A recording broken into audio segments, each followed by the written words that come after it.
అందరికీ నమస్కారం. గత 3 రోజులుగా తెలుగుదేశం సోషల్ మీడియా మొత్తం నన్ను టార్గెట్ చేస్తూ ట్రోల్స్ చేస్తున్నారు, మీమ్స్ చేస్తున్నారు.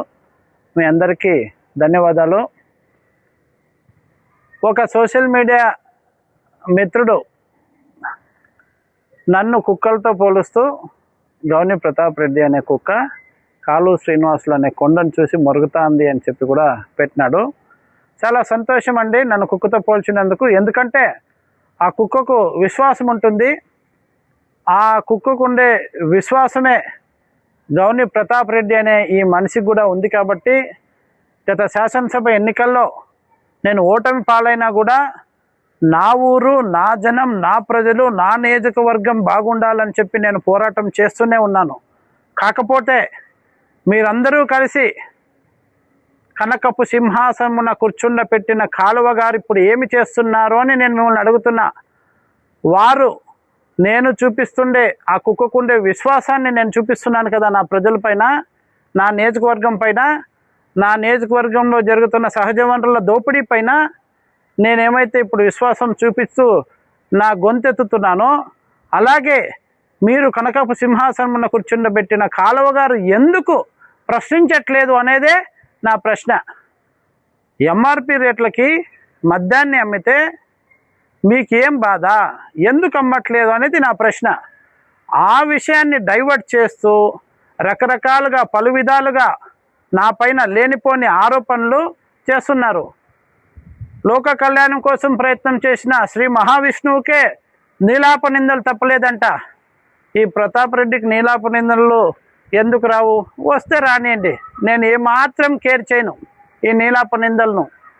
నేను కానీ, నా కుటుంబం, నా తండ్రి గారు శంకర్ రెడ్డి గారు కానీ, నేను కానీ రాజకీయ పరంగా ఎప్పుడైనా ఏమైనా లోపాయికారి ఒప్పందాలు చేసుకొని ఎవరితోనైనా లాలూచి పడుంటే మీరు ఖచ్చితంగా ఆధారాలతో పాటు ప్రూవ్ చేస్తే నేను రాజకీయ సన్యాసం తీసుకుంటానని చెప్పి కూడా నేను చెప్తున్నాను.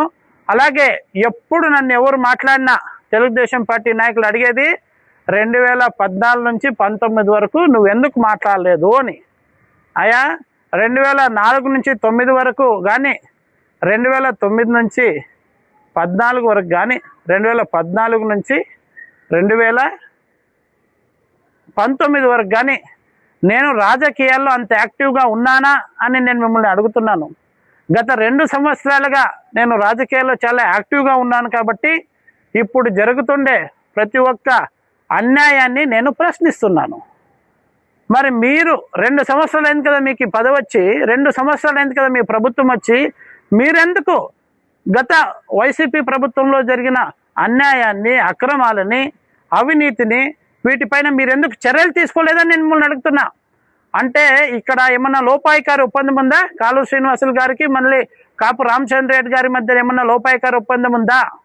అంటే ఈయన కాలు శ్రీనివాసులు గారి పీరియడ్ 2014 నుంచి 19 వరకు ఏమైతే ఉందో ఆ పీరియడ్లో జరిగిన అన్యాయాల్ని, అక్రమాల్ని కాపు రామచంద్ర రెడ్డి గారు ప్రశ్నించరు. వాటిపైన జ్యుడిషియల్ ఎంక్వైరీకి వేయలేదు కదా. అలాగే 2019 నుంచి 2024 వరకు జరిగిన దోపిడీని గురించి కాలు శ్రీనివాసులు కూడా కాపు రామచంద్రారెడ్డి గారి పైన ఎందుకు జ్యుడిషియల్ ఎంక్వైరీ లేదు అనేది నేను ప్రశ్నిస్తున్నా. అంటే మీ ఇద్దరి మధ్య లోపాయికారి ఒప్పందం ఉంది.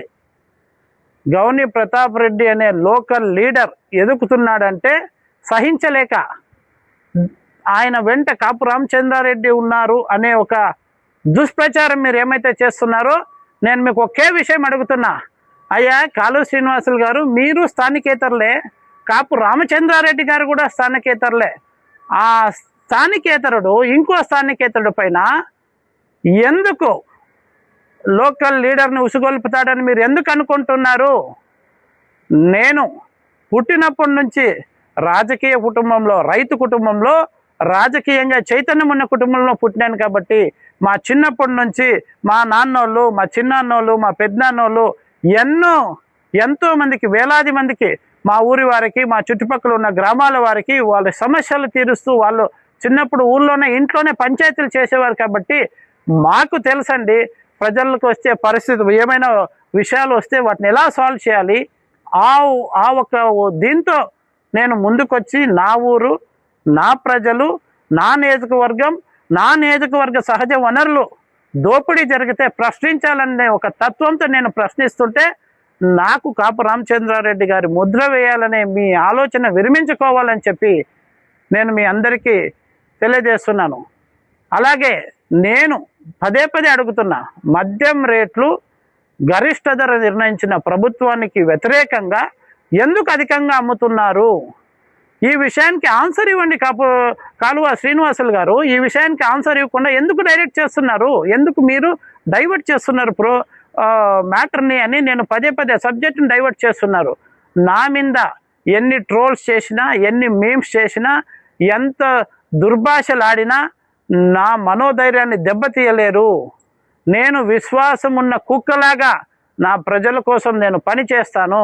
మీకు కూడా విశ్వాసం ఉంటే కాలువ శ్రీనివాసులు గారు, మీరు స్థానికేతరుడైనా మిమ్మల్ని కనకపు సింహాసనం ఉన్న కూర్చుండబెట్టినా మా ప్రజలకు, నా నియోజకవర్గానికి మంచి చేయండి అని చెప్పి నేను వేడుకుంటున్నాను, డిమాండ్ చేస్తున్నాను కాలువ శ్రీనివాసులు గారు.